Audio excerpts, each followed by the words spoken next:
Assalamualaikum and good morning to my beautiful souls. Sekarang kita berada di part 3 and today no boat activity at all. Once kita dapat rehat yang cukup, kita boleh explore apa yang ada dekat chalet ni. Yelah penat kan buat aktiviti boat kan. Sekarang ni kita nak relax je. And dekat belakang kita boleh nampak theme park tau. And of course kanak-kanak memang suka sangat theme park ni sebab saiz dia sangat luas.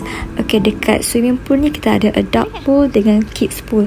Sebagaimana parenting tu boleh saja nak supervise anak-anak dia, sangat dekat, very close itself. Kat situ the theme park start on 9 AM until 6 PM. And this time tak ramai orang tau. So aku skip and accidentally tak baca instruction. So aku pun join sekali untuk review.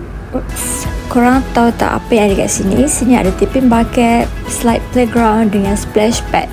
And let's enjoy the video I present. Jom tengok.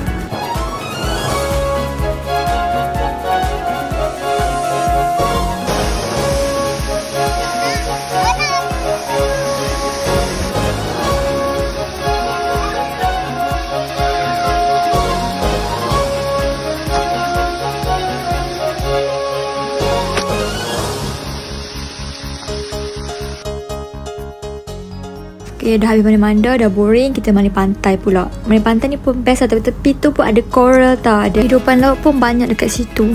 And sangat cantik sebab banyak tau ikan kat tepi-tepi batu tu. Jadi kan cerita lah, aku kan beli one set untuk snorkeling. So aku tengok dekat depan tu, sebelah chalet aku tu ada jetty tau. So kalau lah aku pakai full, aku dah berenang sampai jetty. Situ boleh nampak banyak lagi coral. And ni aku belanja video drone daripada hasil aku jalan tu lah. And kembali ke swimming pool. Sebab penat, jadi relax. Sebab after this kita nak check out. Okay guys, sekarang pukul 11.43. Sekarang kita nak menaiki boat. Kita tengah tunggu boat. Okay, kita nak naik ke sana. Itu boat dekat situ. Kita tunggu dekat sini juga. Tukar Mama dekat.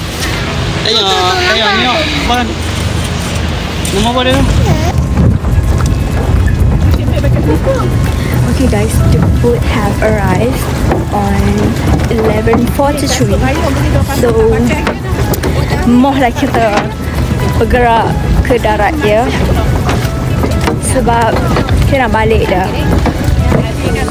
Boleh nampak cantik sikit dekat belakang ni.